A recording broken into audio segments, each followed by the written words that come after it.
The shrill ring of my phone pierced through the quiet of my home office, startling me from my concentration. I glanced at the caller ID and felt my stomach tighten. Rachel, my mother-in-law. I took a deep breath plastered on a smile she couldn't see and answered. Hello, Rachel. How are you? Dana, dear, I hope I'm not interrupting anything important. Her voice dripped with false sweetness, a tone I'd grown all too familiar with over the years. Not at all, I lied, eyeing the stack of event plans on my desk. What can I do for you? Well, I've been thinking about your new house plans, the one you and Mark are looking at. I frowned, confused. We hadn't told anyone about our house hunting yet, not even my own parents. How did you know about that? Oh, Mark mentioned it the other day when he stopped by. Such a thoughtful boy, always keeping his mother in the loop. I bit back a retort. Of course, he had. Right. Well, we're still in the early stages. That's perfect, Rachel cut in, her voice rising with excitement. I have a wonderful idea. Why don't I move in with you two? The world seemed to tilt on its axis. I'm sorry, what? It makes perfect sense, dear. You know I've been feeling a bit lonely in this big old house since Harold passed. And with you two starting a family soon, you are planning on children, aren't you? You'll need someone to help out.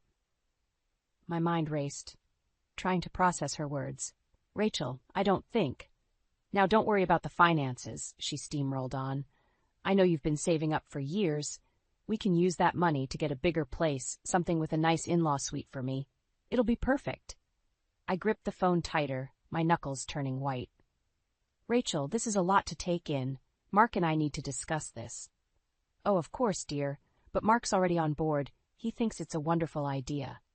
My heart sank. Of course he did. I see. Well, I really need to get back to work. Can we talk about this later? Certainly, dear. I'll let you go. Just think about how lovely it'll be, all of us under one roof. Ta-ta. The line went dead, and I sat there, stunned. My mind whirled with questions and emotions. How could Mark agree to this without talking to me first? And how dare Rachel assume she could just insert herself into our lives like this? I stood up, pacing the room, trying to calm my racing thoughts. The front door opened and I heard Mark's familiar footsteps. Dana, you home? I strode out of the office, my face set. Mark, we need to talk. He looked up, surprised by my tone. What's wrong? I just got off the phone with your mother, I said, watching his face carefully. She seems to think she's moving in with us. Mark's expression flickered. Was that guilt? Before settling into a neutral mask. Oh, that. Yeah, she mentioned something about it the other day. And you didn't think to discuss it with me? I could hear the edge in my voice, sharp enough to cut. He shrugged, avoiding my gaze. I figured we'd talk about it when the time came. It's not like we've even found a house yet. That's not the point, Mark. This is our life, our future. We're supposed to make these decisions together. Mark sighed, running a hand through his hair. Look, can we talk about this later? I've had a long day at work, and... No, I cut him off, my patience wearing thin. We need to talk about this now. Your mother seems to think it's a done deal, and she's already planning on using my savings for it. His eyes widened slightly at that, and I saw a flicker of something, panic, cross his face. Dana, it's not like that. We can figure this out. But as I stood there, looking at my husband's evasive expression, I couldn't shake the feeling that there was more going on here than met the eye. Something wasn't right, and I was determined to find out what it was. I sat at our kitchen table, staring at the stack of house listings Mark had brought home. The weight of Rachel's proposition hung heavy in the air between us. Dana, honey, I really think we should consider this, Mark said, his voice soft but insistent. Mom's not getting any younger, and she could use our support. I looked up at him, searching his face for any sign of doubt. Mark, this is our life we're talking about, our future. Don't you think it's a bit... much? He sighed, reaching across the table to take my hand. I know it's not ideal, but think of the benefits. We could afford a bigger place, and Mom could help out when we start having kids. The mention of children made my stomach clench. We'd been trying for months with no luck, a fact I hadn't shared with Rachel. And what about our privacy, our independence? We'll set boundaries, Mark assured me, but his eyes didn't quite meet mine. It'll be fine, you'll see. I pulled my hand away, frustration building. And what about my savings? Rachel seems to think she has a claim on them. Mark's expression tightened. Well, we are family, and you've always said you wanted to invest in our future. Our future, Mark, not your mother's retirement plan. The doorbell rang, interrupting our tense conversation. Mark jumped up to answer it, relief evident on his face. I heard Rachel's voice floating in from the hallway, and my heart sank. Of course she'd show up now. Dana, darling. Rachel swept into the kitchen, all smiles and floral perfume. I hope I'm not interrupting anything important. I forced a smile. Not at all, Rachel. We were just discussing house plans. Oh, wonderful. She clapped her hands together. I've been thinking about that. I have some ideas for the layout of my suite.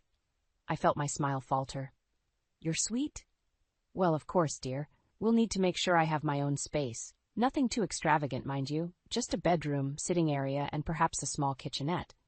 I glanced at Mark, hoping for support, but he was suddenly very interested in the fruit bowl on the counter. Rachel, we haven't actually decided. Nonsense. She waved her hand dismissively. Mark and I have been discussing this for weeks. It's practically settled. The room seemed to tilt. Weeks? I looked at Mark, who had the decency to look uncomfortable. Is that true? Before he could answer, Rachel plowed on. Now about the finances. I've been looking at your savings account, Dana, and I think if we combine that with what I can contribute, we should be able to afford a lovely place. My head snapped up. How do you know about my savings account? Rachel blinked, a moment of uncertainty crossing her face before she recovered. Oh, Mark mentioned it, of course. We've been going over the numbers, trying to make this work for everyone. I felt like I couldn't breathe. The betrayal of my privacy, the casual way they'd been planning my future without me. It was too much. I need some air, I muttered, pushing back from the table. Dana, wait. Mark called after me, but I was already out the door. I walked aimlessly down our street, trying to make sense of what was happening. How had I lost control of my life so quickly? And why did it feel like Mark and Rachel were conspiring against me? My phone buzzed in my pocket, a text from Sarah. Hey girl, everything okay? You've been MIA lately. I stared at the message, tears pricking my eyes. In that moment, I made a decision. I couldn't face going back to that house, to Mark and Rachel's united front. I needed a friend, someone on my side. I typed back quickly, Not really. Can I come over? I need to talk. As I waited for her reply, I glanced back at my house. Through the kitchen window, I could see Mark and Rachel, heads bent close together in conversation. The sight made my stomach churn. Whatever was going on, I was determined to get to the bottom of it. But first, I needed to regroup, to find my footing again, and maybe, just maybe, figure out how to take back control of my life. The weeks following our reluctant agreement to Rachel's proposition were a blur of house hunting and tense conversations. I threw myself into work, desperate for a distraction from the growing unease in my gut. But even as I planned elaborate weddings and corporate galas, I couldn't shake the feeling that something was terribly wrong in my own life. It started with little things. Hushed phone calls that abruptly ended when I entered the room. Scraps of paper with unfamiliar numbers hastily shoved into pockets. Mark's increasingly frequent late nights at the office. One evening, as I was tidying up our home office, I stumbled upon a receipt for a high-end restaurant downtown. The date was from last Tuesday, a night Mark had claimed he was working late. My hands shook as I stared at the paper, the implications hitting me like a punch to the gut. I heard the front door open and quickly shoved the receipt into my pocket. Mark's footsteps echoed through the house. Dana, you home? I took a deep breath, steadying myself. In the office, I called back, trying to keep my voice neutral. Mark appeared in the doorway, his tie loosened and hair slightly disheveled. Hey, honey, how was your day? I forced a smile. Fine. Busy with the Johnson wedding. How about you? Another late night? A flicker of something, guilt, crossed his face before he nodded. Yeah, this new project is really demanding, but it'll be worth it in the end. I bit my tongue, the receipt burning a hole in my pocket. Part of me wanted to confront him right then and there, but another part, the part that still clung to hope, held me back. Maybe there was an innocent explanation. Maybe I was jumping to conclusions. Oh, by the way, Mark continued, oblivious to my inner turmoil, Mom called earlier. She wants us to come over for dinner tomorrow night. Says she has some ideas about the new house she wants to discuss. I felt my jaw clench. Of course she does. Mark frowned. Dana, I thought we were past this. We agreed. No, Mark, I cut him off, my frustration finally boiling over. You agreed. You and your mother decided everything without me, and I just got dragged along for the ride. He took a step back, surprise and irritation warring on his face. That's not fair. We're trying to do what's best for everyone. Are you? I challenged, pulling the receipt from my pocket. Is that what this is about, too? Mark's face paled as he recognized the paper. Where did you get that? Does it matter? I waved the receipt in front of him. What matters is that you lied to me. Again. He reached for the receipt, but I pulled it away. Dana, it's not what you think. Then what is it, Mark? Because from where I'm standing, it looks like you're hiding a lot more than just dinner plans. Before he could respond, his phone buzzed. He glanced at it, and I saw panic flash in his eyes. You should get that, I said coldly. Wouldn't want to keep your dinner date waiting. Mark's face hardened. You're being ridiculous. I'm not going to stand here and defend myself against your paranoid accusations. He turned and stormed out of the office, leaving me standing there, the receipt crumpled in my fist. I heard him grab his keys and slam the front door behind him. In the sudden silence, I felt something inside me break. The last shreds of trust I had been clinging to disintegrated, leaving behind a cold, hard resolve. I pulled out my phone and dialed Sarah's number. She answered on the second ring. Dana, what's wrong? I took a deep breath. I need your help. I think Mark's having an affair. There was a moment of stunned silence before Sarah's voice came back, filled with concern and determination. I'm on my way. We'll figure this out together. As I hung up, I looked around the office, at the life Mark and I had built together, at the future we had planned. It all felt like a lie now. But one thing was certain. I wasn't going to be anyone's fool anymore. Whatever was going on, I was going to get to the bottom of it. And heaven help Mark if my suspicions were right. I stood in the empty living room of our soon-to-be new home, surrounded by paint swatches and fabric samples. The excitement I should have felt was overshadowed by a gnawing anxiety that had become my constant companion. What do you think about this color for the walls? I asked, turning to show Mark the soft sage green I'd been considering. He glanced up from his phone, barely registering the swatch. Whatever you think is best, honey. I bit back a sigh. This is supposed to be our home, Mark. Don't you want to have a say in how it looks? He shrugged, already looking back at his screen. I trust your judgment. You're the one with the eye for design. I turned away, fighting back tears of frustration. This house, which should have been a symbol of our future together, felt more like a prison with each passing day. Mark's indifference was just another bar on the cage. As I moved to the kitchen to lay out some tile samples, I heard Mark's phone buzz. He answered it quickly, his voice low and urgent. Now? I don't know if I can. Okay, I'll be there in 20 minutes. I stepped back into the living room, eyebrows raised. Going somewhere? Mark jumped, guilt flashing across his face before he composed himself. Oh, yeah, emergency at work. I've got to run. On a Saturday afternoon? I couldn't keep the skepticism out of my voice. You know how it is with this new project, he said, not meeting my eyes as he gathered his things. I'll make it up to you, I promise. Before I could respond, he was out the door, leaving me alone in the echoing emptiness of our future home. I sank onto the floor, surrounded by the remnants of my shattered dreams. How had we come to this? When had Mark become a stranger to me? My phone chimed, a message from Rachel popping up on the screen. Just checking in, dear. How's the house coming along? Have you considered my suggestions for the guest suite? I closed my eyes, taking a deep breath to calm the surge of anger. Rachel's suggestions had become more like demands lately, her presence in our lives growing more suffocating by the day. Instead of responding, I scrolled through my contacts and called Sarah. Hey, girl, she answered cheerfully. How's the house hunting going? Sarah, my voice cracked, I think I'm losing my mind. Dana, what's wrong?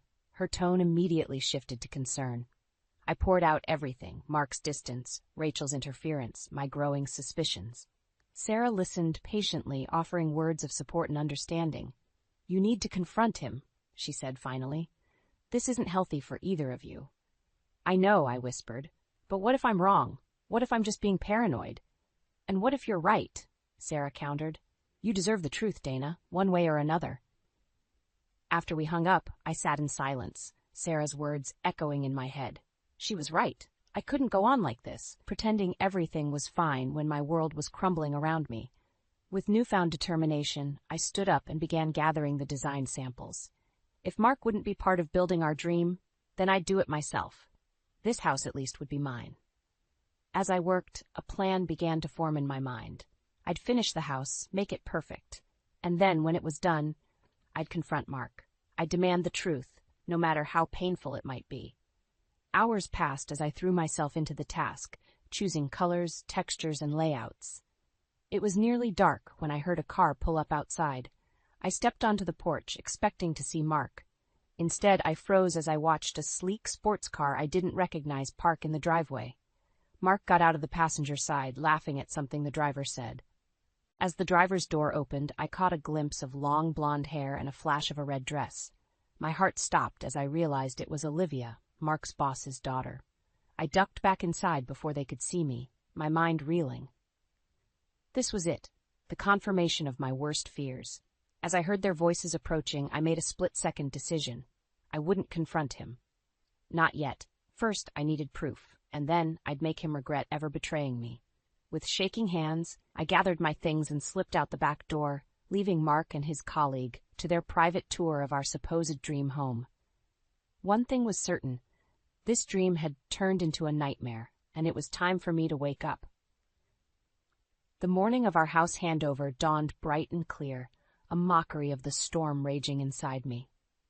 I stood in front of the mirror, adjusting my dress and plastering on a smile that felt more like a grimace. Today was supposed to be a celebration, the start of our new life together. Instead, it felt like the beginning of the end. Mark was already downstairs, chatting animatedly on the phone. His voice drifted up, carefree and light in a way I hadn't heard in months. My stomach churned. "Ready to go?" he asked as I descended the stairs, ending his call abruptly. I nodded, not trusting my voice. The drive to our new home was silent, tension thick in the air between us. As we pulled up to the house, I saw Rachel's car already parked in the driveway. Of course, she wouldn't miss this. I took a deep breath, steeling myself for what was to come. "There you are," Rachel called out as we approached. "I was beginning to think you'd forgotten your own housewarming." I forced a laugh. "How could we forget, Rachel?" "You've only reminded us every day for the past week." She waved her hand dismissively. "Someone had to make sure everything was perfect. Now, come along. The realtor's waiting inside." As we entered the house, I couldn't help but feel a pang of pride. Despite everything, I had poured my heart and soul into making this place beautiful. The soft sage-green walls, the carefully chosen furnishings, it was everything I had dreamed of. The realtor greeted us warmly, papers spread out on the dining room table. "Shall we get started?" Mark nodded, reaching for the pen. But before he could sign, the front door burst open. "Sorry I'm late," a breathless voice called out. I turned, my blood running cold as I saw Olivia, Mark's boss's daughter, striding into our home like she belonged there. "Olivia," I managed to choke out. "What are you doing here?"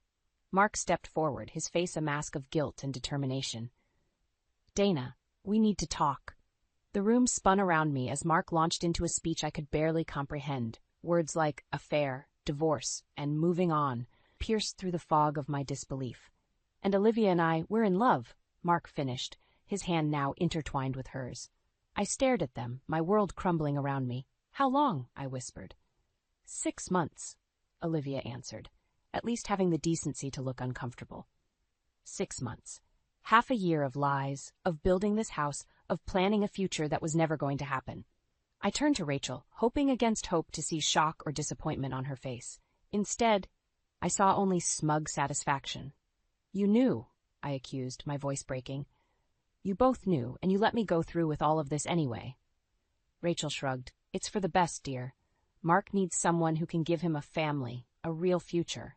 And let's face it, you were never quite up to the task, were you?" Her words hit me like a physical blow.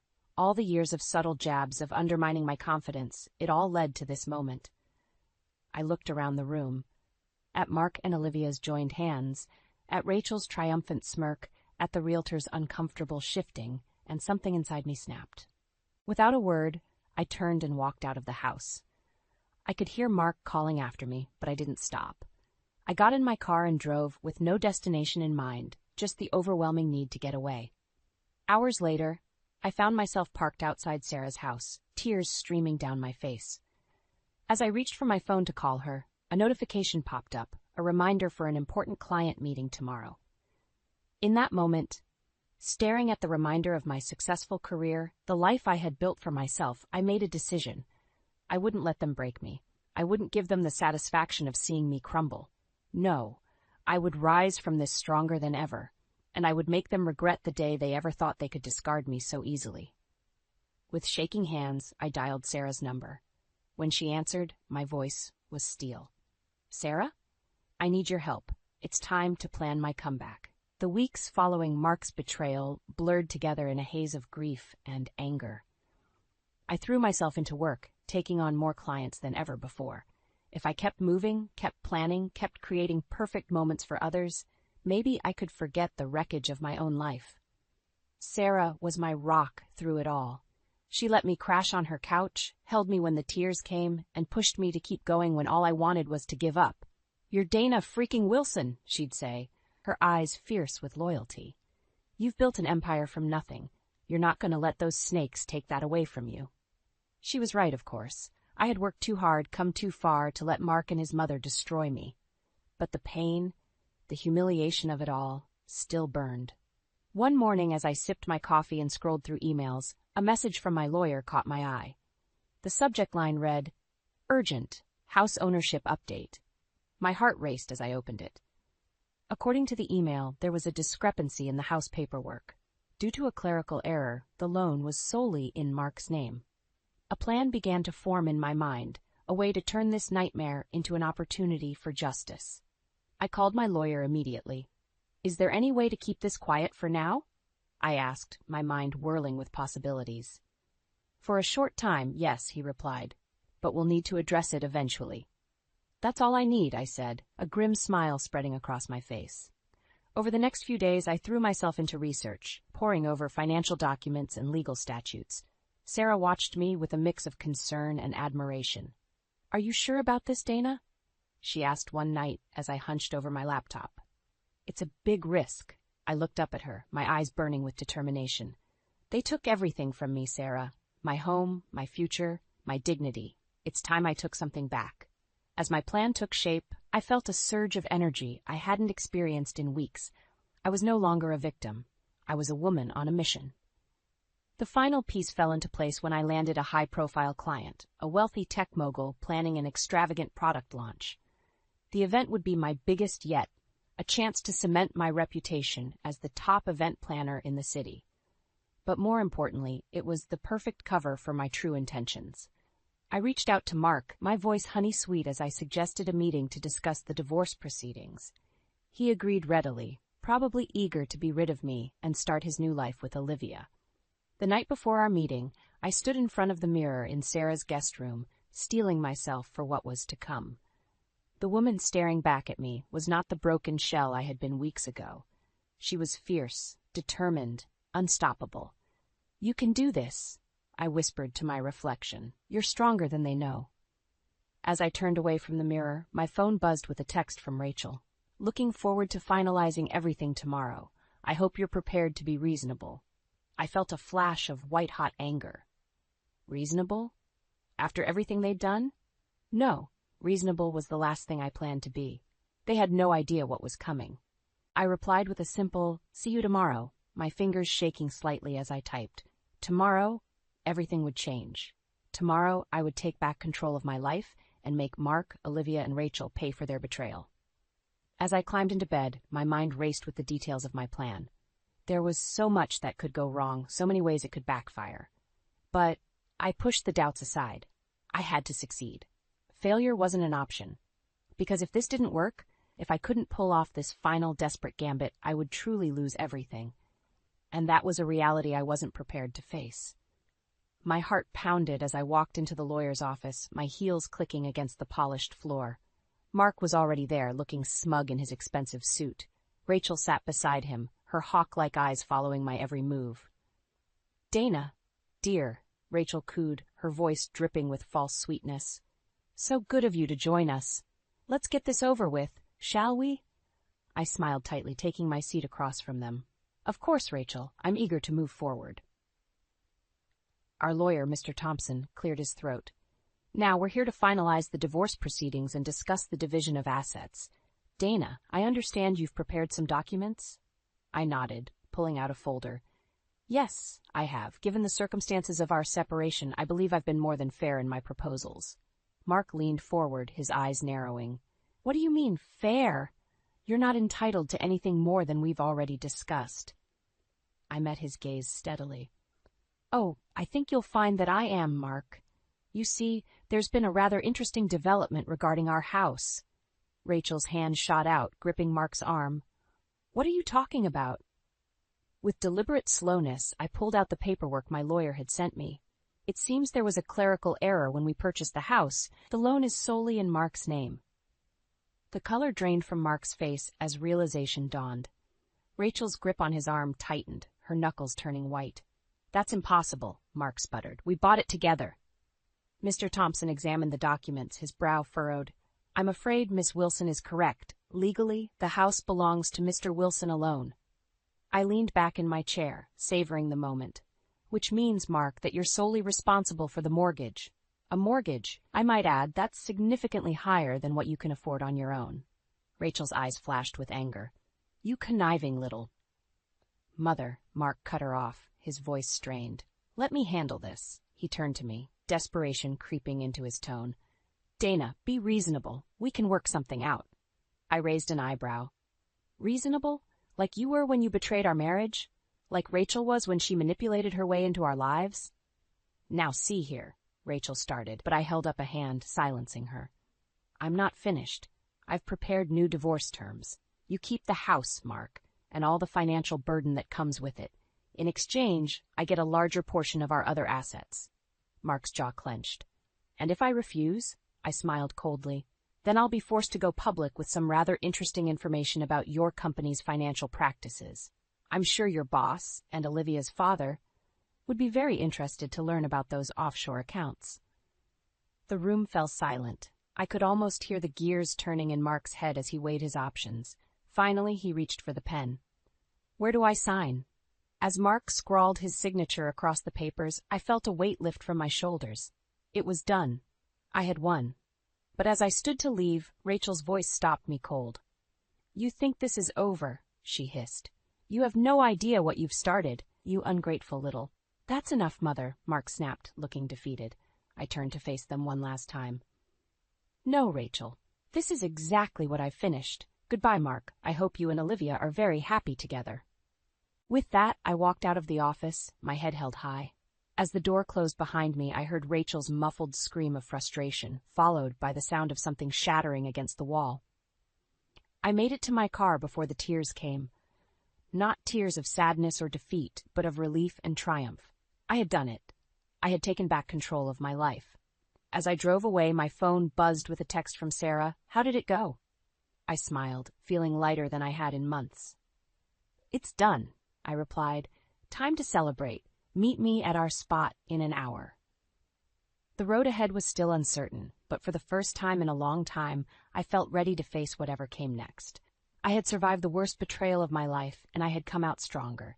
Now it was time to build a new future, one that was entirely my own. 1 year after my divorce from Mark, I stood at the podium accepting the Entrepreneur of the Year award. The ballroom was filled with the city's elite, all eyes on me as I gripped the crystal trophy. Thank you all, I began, my voice steady. A year ago, I thought my life was over. I'd lost my husband, my home, and my sense of self. But standing here today, I realized that was just the beginning. As I spoke, I caught sight of a familiar face in the crowd. Mark, looking older and worn, sat at a table near the back. Our eyes met for a brief moment, and I saw a flicker of regret cross his face. I continued, my voice growing stronger. We all face betrayals in life. It's how we rise from them that defines us. This award isn't just for me. It's for every woman who's ever been told she's not enough, who's been betrayed or underestimated. The applause was thunderous as I stepped down from the stage. Sarah was there, enveloping me in a tight hug. You did it, girl, she whispered. You showed them all. As the night wore on, I mingled with guests, accepting congratulations and fielding business proposals. My company had grown exponentially over the past year, becoming the go-to for high-profile events across the country. "Impressive speech," a deep voice said behind me. I turned to find James Carter, owner of our biggest competitor, smiling at me. "You've come a long way, Dana." I felt a flutter in my stomach that had nothing to do with nerves. James and I had been dancing around each other for months, our competitive spirit slowly evolving into something more. "Thank you, James," I replied, returning his smile. "Care to dance?" As we swayed on the dance floor, I caught sight of Mark again. He was alone, nursing a drink at the bar. For a moment, I felt a pang of sympathy. Then I remembered Rachel's smug face, Olivia's hand in Mark's, the betrayal that had shattered my world. "Everything okay?" James asked, noticing my distraction. I looked up at him, really seeing him for the first time. Kind eyes, a warm smile, and not a hint of deceit. "Yes," I said, surprising myself with how much I meant it. "Everything's perfect." Later that night, as I unlocked the door to my new penthouse apartment, I felt a sense of peace wash over me. The place was all mine, decorated exactly as I wanted, with no compromises and no overbearing mother-in-law to appease. I kicked off my heels and poured myself a glass of champagne, walking out onto the balcony. The city lights twinkled below, full of promise and possibility. My phone buzzed with a text from Sarah. "You were amazing tonight. Brunch tomorrow to celebrate?" I smiled, typing back a quick, "Absolutely." Then, on impulse, I scrolled through my contacts until I found James' number.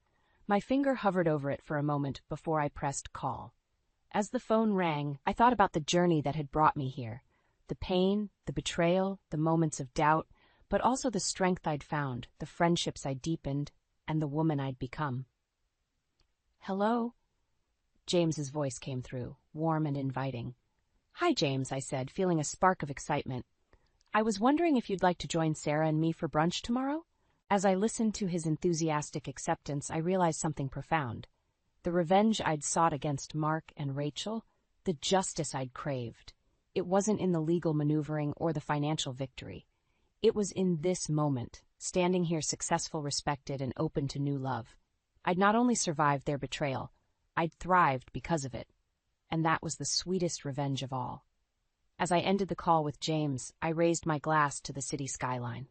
"Here's to new beginnings," I toasted aloud, "and to the strength we find when we're pushed to our limits." The future stretched out before me, bright and full of possibility. Whatever came next, I knew I was ready to face it, stronger, wiser, and finally truly free. The sound of shattering glass pierced the air, followed by my mother-in-law's shrill voice. "Harper, where are you? This is unacceptable." I closed my eyes, taking a deep breath before stepping out of my office and into the chaos of the hotel lobby. Madeline stood there, hands on her hips, surrounded by a sea of broken champagne flutes.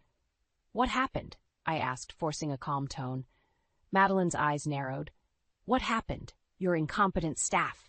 That's what happened. They can't even set up a simple champagne tower without disaster striking." I bit my tongue, resisting the urge to point out that we weren't exactly a 5-star resort.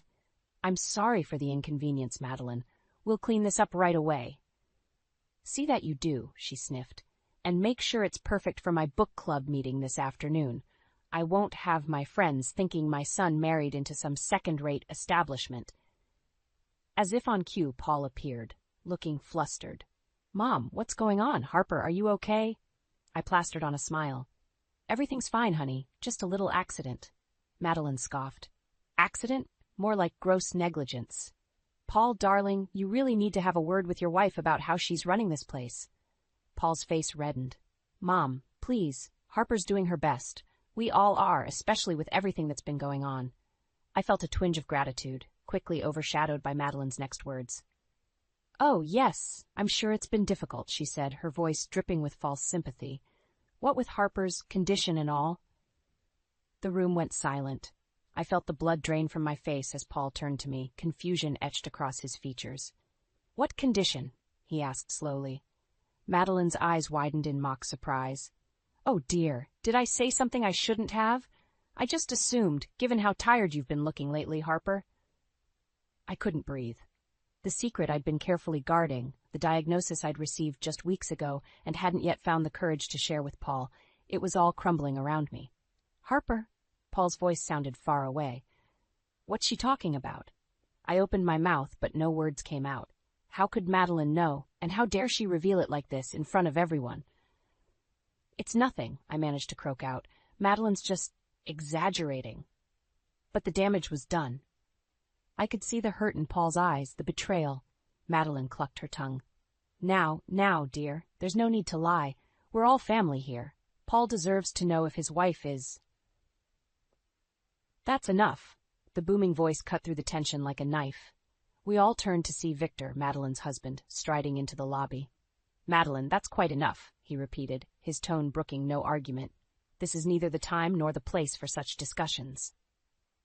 Madeline had the grace to look chastened, but the triumphant glint in her eye told me this was far from over. Victor turned to me, his expression softening. "Harper, I apologize for my wife's behavior. Perhaps we should all take a moment to cool down." I nodded numbly, grateful for the intervention, but knowing it was too late. The cat was out of the bag, and I'd have to face the consequences.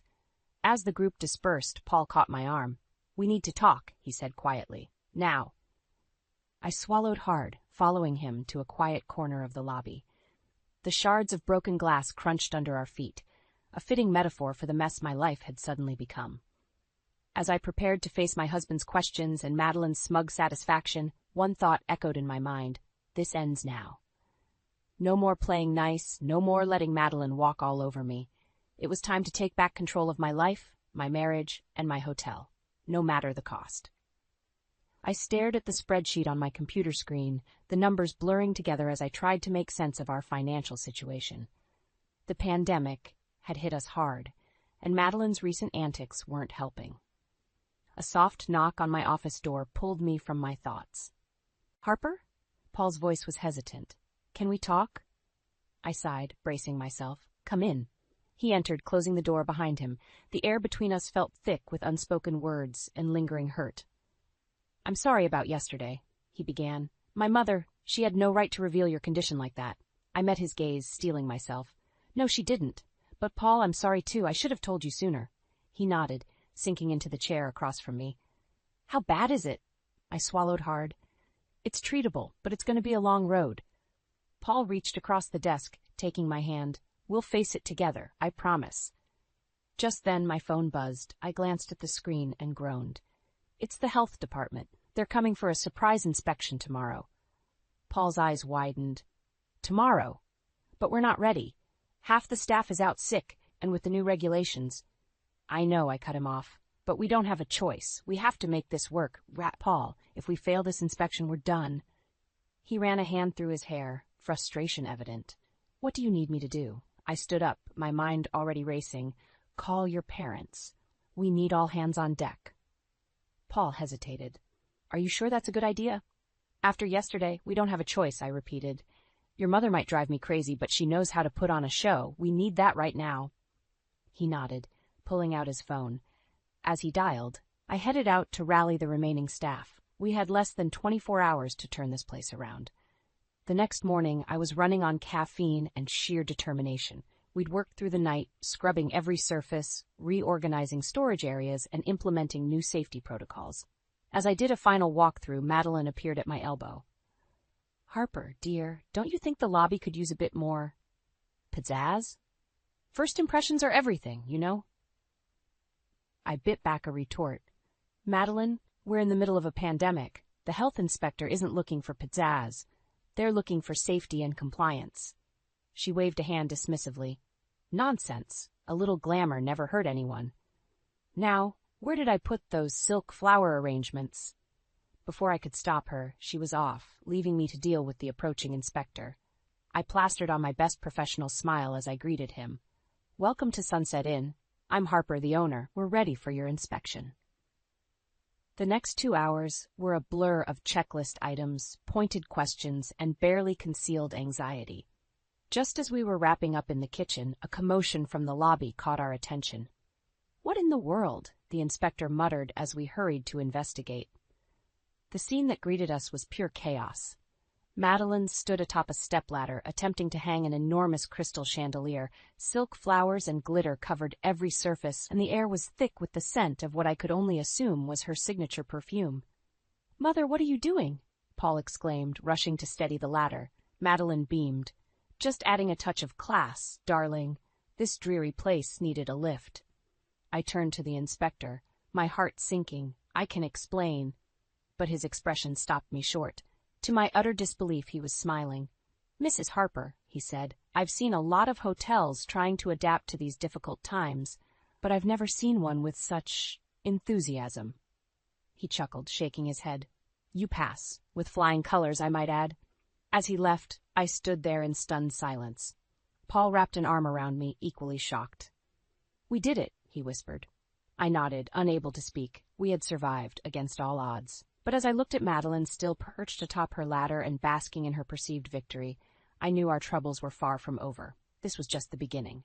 I was knee-deep in paperwork when my office door flew open, revealing a beaming Madeline. My stomach dropped, recognizing the look of self-satisfaction on her face. "Harper, darling, I have the most wonderful news." I braced myself. "What is it, Madeline?" She clasped her hands together, practically vibrating with excitement. "I've invited the ladies from my social club to stay at the hotel next weekend. Isn't that marvelous?" My pen clattered to the desk. "You did what?" "Oh, don't look so shocked," she waved dismissively. "It's perfect timing. The hotel could use the business, and my friends are dying for a getaway." I took a deep breath, trying to keep my voice level. "Madeline, we can't just—" "Nonsense. It's all arranged. 10 rooms, full service, the works. They're so looking forward to it." Before I could protest further, Paul appeared in the doorway. "What's going on?" Madeline turned to her son, beaming.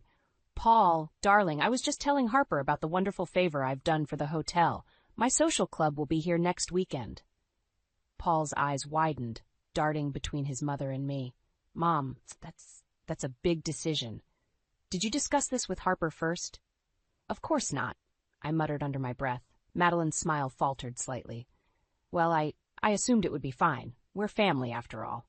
I stood up, my patience wearing thin. "Madeline, we can't just host a large group without proper planning. We have protocols in place, staffing issues to consider." "Oh, pish-posh," she interrupted. "I'm sure you can handle it. Besides, these ladies are used to the very best. It'll be good for the hotel's reputation." I felt a headache coming on. "Our reputation is fine. What we need is to follow safety guidelines and—" "Safety, safety, safety," Madeline sighed dramatically. "You're always so focused on the negatives, Harper. This is an opportunity." Paul stepped between us, sensing the rising tension. "Look, why don't we all take a moment to discuss this calmly? Mom, Harper's right that we need to consider the logistics." Madeline's eyes narrowed. "I see. So you're taking her side now?" "It's not about sides," I interjected. "It's about running a business responsibly." "A business that wouldn't even exist without our family's support," Madeline shot back. The room fell silent. Paul looked stricken, while I felt as if I'd been slapped. "Mom," Paul said quietly, "that's not fair." Madeline had the grace to look slightly abashed, but she didn't back down. "I'm sorry, but it's true. And now I'm trying to help, and all I get is resistance." I closed my eyes, counting to 10 silently. When I opened them, I forced a tight smile. "Fine, the social club can come." Both Madeline and Paul looked surprised. "Really?" they said in unison. I nodded, my mind already racing. "Yes, but on one condition." Madeline raised an eyebrow. "And what's that?" "You help," I said firmly. "Not just with planning, but with the actual work. If you want to host this event, you'll be part of the staff for the weekend." Paul's jaw dropped. Madeline looked as if I'd suggested she scrub toilets with a toothbrush. That's absurd," she sputtered. "I'm a guest here, not an employee." I stood my ground. "Those are my terms. Take it or leave it." Madeline's eyes darted to Paul, clearly expecting him to intervene. But to my surprise, he stayed silent, watching the exchange with a mix of apprehension and— was that admiration? After a long moment, Madeline straightened her shoulders. "Fine," she said coolly. "If that's what it takes to show you how things should be done around here, I accept." As she swept out of the room, Paul turned to me with a look of disbelief. "Harper, are you sure about this?" I sank back into my chair, suddenly exhausted. "No," I admitted. "But something has to change, Paul. And if this is what it takes to make your mother understand what we deal with every day, then so be it. Little did I know, I had just set in motion a chain of events that would change everything, for better or worse. I paced our bedroom, my frustration reaching a boiling point. Paul sat on the edge of the bed, his head in his hands. "I can't take it anymore, Paul," I said, my voice trembling. "Your mother is destroying everything we've worked for." He looked up, his eyes weary. "Harper, I know she can be difficult, but—" "Difficult," I laughed bitterly. "She's a nightmare. She's undermining my authority, spending money we don't have, and now this ridiculous social club weekend? It's too much." Paul stood, reaching for me. "I'll talk to her, I promise. We'll figure this out." I stepped back, shaking my head. "That's not enough anymore. You've been saying that for years, and nothing changes. I need you to stand up to her, Paul. Really stand up to her." His face fell. "She's my mother, Harper. What do you expect me to do?" "I expect you to support your wife," I snapped. "To put our marriage, our business first, but you never do. You always cave to her demands." Paul's expression hardened. "That's not fair. I'm trying to balance everyone's needs here." "Well, you're failing," I said, the words tumbling out before I could stop them, "and I'm not sure how much longer I can do this." The silence that followed was deafening. Paul stared at me, shock and hurt etched across his face. "What are you saying?" he whispered. I took a deep breath, steadying myself. "I'm saying that if something doesn't change, and soon, I don't know if our marriage will survive this." Paul stumbled back as if I'd struck him. "Harper, you can't mean that. We've been through so much together." "Exactly," I said, my voice softening. "We've been through so much. The pandemic, my health scare, the constant struggle to keep this hole afloat. But your mother, she's the one thing that might break us, Paul." He sank back onto the bed, looking lost. "I don't know what to do," he admitted. "I love you, Harper, more than anything. But she's my mother. I can't just cut her out of our lives." I sat beside him, taking his hand. "I'm not asking you to cut her out. I'm asking you to set boundaries, to make it clear that our marriage, our business, comes first." Paul nodded slowly. "You're right.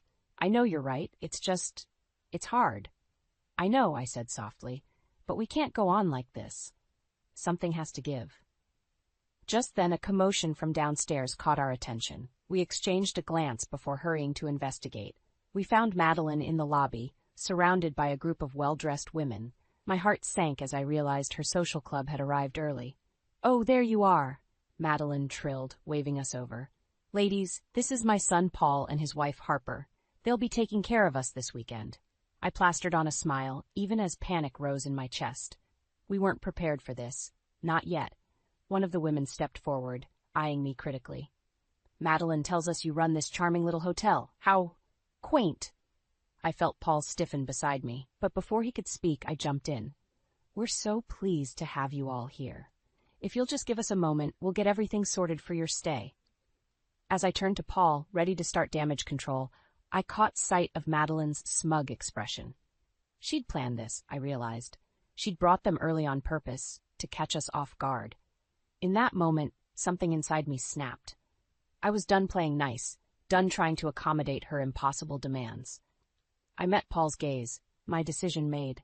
"It's time," I said quietly. "Either we take control now, or we lose everything." Paul hesitated for a split second, then nodded. "You're right," he said, squeezing my hand. "Let's do this." As we turned to face Madeline and her friends, I felt a surge of determination. This was it, the moment that would make or break us, and I was ready for battle. The lobby buzzed with the chatter of Madeline's friends, their voices grating on my already frayed nerves. I plastered on a smile, determined to maintain a professional facade despite the chaos unfolding around me. "Ladies, if you'll follow me, I'll show you to your rooms," I said, gesturing towards the elevator. Madeline stepped forward, linking arms with one of her friends. "Oh, don't bother yourself, Harper, dear. I know this place like the back of my hand. I'll take care of it." I felt my smile falter. "That's really not necessary, Madeline. As the hotel manager, it's my responsibility to—" "Nonsense," she interrupted, waving dismissively. "You must have more important things to do. Come along, ladies." As Madeline led her entourage away, I caught Paul's eye. He looked torn, clearly sensing my frustration but hesitant to intervene. I shook my head slightly, silently urging him to let it go. For now. The next few hours were a whirlwind of demands and complaints. Madeline's friends wanted room upgrades, special meal preparations, and amenities we simply didn't offer. With each request, I felt my control slipping away. "Harper, darling," Madeline's voice rang out as I passed the hotel bar. "Be a dear and bring us a round of martinis, oh, and make sure they're made with the top-shelf gin. You know the one." I gritted my teeth. "Madeline, I'm not a bartender, and we don't carry that particular brand of gin." She tutted disapprovingly. "Well, that's rather short-sighted, isn't it? A hotel of this caliber should be prepared for discerning guests." Her friends murmured in agreement, casting judgmental glances my way. I felt my cheeks burn with a mixture of embarrassment and anger. "I'll see what I can do," I managed, retreating to the kitchen. As I leaned against the cool stainless steel counter, trying to regain my composure, I overheard Madeline's voice drifting in from the dining room. "Really, it's a shame. Paul could have done so much better. The girl simply doesn't understand how to run a proper establishment. If only he'd listened to me and married Caroline instead. Her family owns that lovely chain of luxury resorts, you know." My blood ran cold. I'd always suspected Madeline disapproved of me, but to hear her speak so callously about our marriage, it was devastating. Just then, Paul entered the kitchen, his expression concerned. "Harper, are you okay? You look pale." I opened my mouth to respond, but the words caught in my throat. How could I tell him what I'd just heard? Would he even believe me? Before I could decide, a commotion erupted from the dining room. We rushed out to find one of Madeline's friends standing on a chair, shrieking and pointing at the floor. "A mouse! I saw a mouse!" she wailed. Madeline turned to me, her eyes flashing with triumph. "Well, Harper, what do you have to say for yourself? This is absolutely unacceptable." I felt all eyes on me, waiting for my response. In that moment, something inside me snapped. I was done playing nice, done trying to please everyone at the expense of my own dignity and sanity. "You're right, Madeline," I said, my voice steady despite the anger coursing through me. "This is unacceptable, but not because of a mouse that may or may not exist. It's unacceptable because you've turned what should have been a pleasant weekend into a nightmare for everyone involved."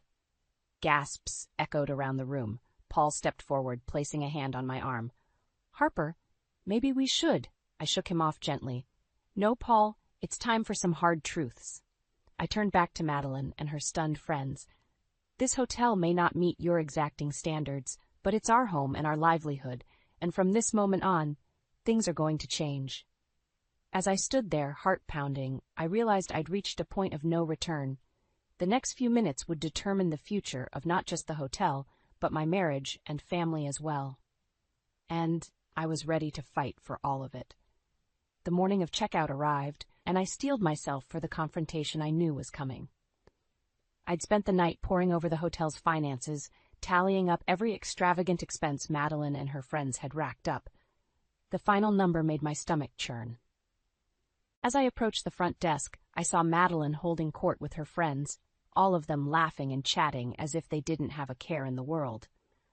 Paul stood off to the side, his expression a mix of concern and resignation. "Ladies," I said, forcing a smile, "I hope you enjoyed your stay. If you're ready to check out, I have your bills prepared." Madeline waved her hand dismissively. "Oh, Harper dear, don't be silly. You know we won't be paying for this little getaway. It's family after all." I took a deep breath, my hands shaking slightly as I held out the itemized bill. "I'm sorry, Madeline, but that's not how this works. The hotel is a business, not a charity. Here's the total for your stay."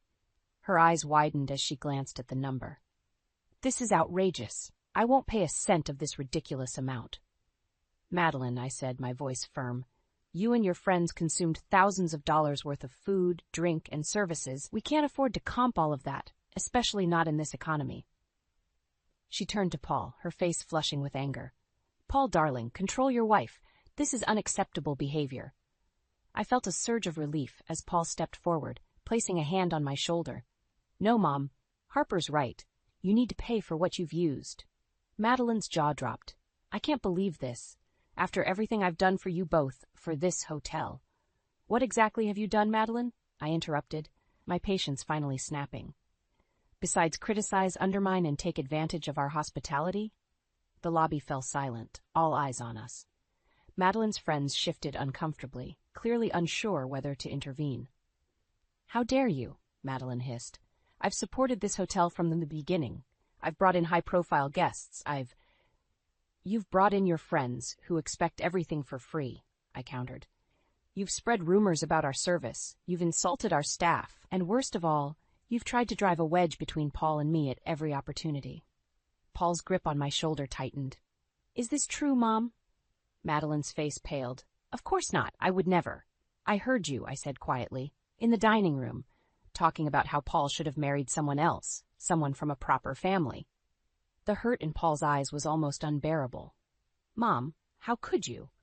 Madeline looked frantically between us, her carefully constructed facade crumbling. I only want what's best for you, darling. This hotel, this life, it's beneath you." "That's enough," Paul said, his voice hard. "You need to leave, Mom, and you need to pay your bill." For a moment I thought Madeline might actually comply, but then her eyes narrowed, a cold smile spreading across her face. "Fine. You want to play hardball? Let's play. I'll pay the bill, every last cent. And then I'll call in the loan I gave you to start this place." My blood ran cold. "What loan?" Paul's face had gone ashen. "Mom, you can't." "Oh, but I can," Madeline said, her voice dripping with satisfaction. "Did your dear wife never tell you, Paul? This hotel wouldn't even exist without my money.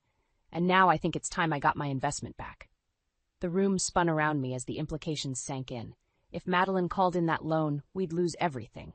The hotel, our home, our entire livelihood. I turned to Paul, searching his face for some sign, some solution, but he looked as lost as I felt. In that moment, standing in the lobby of the hotel we'd poured our hearts and souls into, I realized we were teetering on the edge of losing it all, and I had no idea how to pull us back from the brink. The lobby had fallen into a tense silence, the weight of Madeline's threat hanging heavy in the air. I felt as if I were standing on the edge of a precipice, one wrong move away from losing everything we'd worked so hard to build. Suddenly, the front doors swung open and a familiar figure strode in. Victor, Madeline's husband, his face set in a grim expression. "What in God's name is going on here?" he demanded, taking in the scene before him. Madeline's demeanor instantly shifted, a saccharine smile replacing her scowl. "Victor, darling, what a surprise! We were just—" "Save it, Madeline," Victor cut her off, his tone brooking no argument. "I've heard enough on the drive over. You've gone too far this time." I exchanged a confused glance with Paul. How did Victor know what was happening? As if reading my mind, Victor turned to us. "I apologize for the intrusion, Harper, Paul. One of the staff called me, concerned about the commotion. It seems my wife has been causing quite a stir." Madeline's face flushed with anger. "How dare you undermine me like this, Victor? I was merely protecting our family's interests." Victor's eyes narrowed. "By threatening to bankrupt our son and daughter-in-law? By treating this hotel like your personal playground? That's not protecting anyone's interests but your own, Madeline." I felt a surge of gratitude towards Victor, but it was quickly tempered by the realization that our fate still hung in the balance. The loan Madeline had mentioned still loomed over us like a guillotine. "Mr. Thompson," I began hesitantly, "I appreciate your intervention, but please call me Victor," he interrupted, his expression softening. "And I'm well aware of the loan situation, Harper. It's time we cleared the air about that." Paul stepped forward, his face a mask of confusion and hurt. "Dad, what's going on? What do you know about this loan?" Victor sighed heavily. "The loan your mother mentioned, it doesn't exist, at least not in the way she's implying." A collective gasp rippled through the room. Madeline's face drained of color. "Victor, don't you dare—" "Enough, Madeline," he said firmly. "It's time for the truth. The money we gave you and Harper to start this hotel was a gift, not a loan. We agreed on that from the beginning." I felt as if the floor had dropped out from beneath me. All this time, the threat of financial ruin had been nothing but a bluff. Paul turned to his mother, his voice barely above a whisper. "Is this true? You lied about the loan?" Madeline's composure crumbled entirely. I only wanted to protect you, to make sure you had a safety net. This hotel, it's not the life I envisioned for you, Paul." "That wasn't your decision to make," Paul said, his voice hard. "You had no right to hold this over our heads, to try and manipulate us like this." I felt a surge of pride for my husband, seeing him stand up to his mother at last. But the relief was short-lived, as I realized we still had a mess to clean up. "Victor," I said, finding my voice at last, "I appreciate you clearing this up, but it doesn't change the fact that Madeline and her friends have run up a significant bill they're refusing to pay." Victor nodded grimly. "I'm well aware, and I assure you it will be paid in full, but I think there's a more fitting punishment for Madeline's behavior." He turned to his wife, his expression a mix of disappointment and determination. "Madeline, you're going to work off every cent of that bill right here in this hotel. Maybe then you'll gain some appreciation for the hard work Harper and Paul put in every day." Madeline's jaw dropped. "You can't be serious. I won't debase myself by—" "You will," Victor said firmly, "or we'll be having a very serious discussion about our own financial arrangements when we get home." As Madeline sputtered in indignation, I caught Paul's eye. We'd won, in a sense, but at what cost? The revelations of the day had shaken the very foundation of our family, and I knew the real work was only just beginning. Standing there in the lobby, surrounded by the aftermath of Madeline's schemes, I realized we were at a crossroads. The next few days would determine not just the fate of our hotel, but the future of our entire family. And I wasn't sure if any of us were truly ready for what lay ahead. The first day of Madeline's employment at the hotel dawned bright and early. I stood in the lobby, a mixture of anticipation and dread churning in my stomach as I waited for her arrival. When she finally appeared, the transformation was startling. Gone were the designer clothes and perfectly coiffed hair. Instead, Madeline wore the standard hotel uniform, her face bare of makeup, and her expression a mixture of defiance and resignation. "Well," she said stiffly, "where do you want me?" I took a deep breath, steeling myself. "Let's start with housekeeping. We have a full house today, and the rooms need to be turned over quickly." As I led her through the daily routine, I couldn't help but feel a twinge of satisfaction at Madeline's obvious discomfort. But as the days wore on, something unexpected began to happen. Slowly, almost imperceptibly at first, Madeline's attitude started to shift. The complaints became less frequent, replaced by a quiet determination. I caught her studying the other staff, asking questions, even offering suggestions for improvements. One evening, about a week into her sentence, I found Madeline in the kitchen long after her shift had ended. She was hunched over a pile of invoices, a look of concentration on her face. "Madeline," I asked, surprised, "what are you doing?" She looked up, a hint of embarrassment in her eyes. I noticed some discrepancies in our supply orders. I think we might be able to cut costs if we switch vendors for certain items." I was stunned. "You've been looking into our finances?" Madeline nodded, suddenly looking uncertain. "I hope I haven't overstepped. It's just, I had no idea how much went into running this place, the attention to detail, the constant problem solving. It's impressive." For a moment, I didn't know how to respond. This was a side of Madeline I'd never seen before. "Thank you," I finally managed. "I'd love to hear your ideas." As we pored over the numbers together, I felt a shift in the air between us. For the first time, we weren't adversaries. We were partners, working towards a common goal. The next few weeks flew by in a whirlwind of activity. Madeline threw herself into her work with a passion that surprised us all.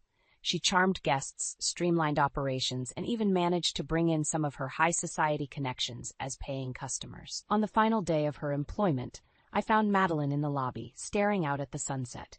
She turned as I approached, and I was struck by the change in her.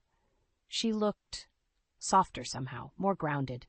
"Harper," she said, her voice thick with emotion, "I owe you an apology. Many apologies, actually." I shook my head. "Madeline, you don't have to." "Yes, I do," she interrupted. "I've been horrible to you, to Paul, to everyone here. I was so caught up in my own ideas of success and status that I couldn't see what was right in front of me.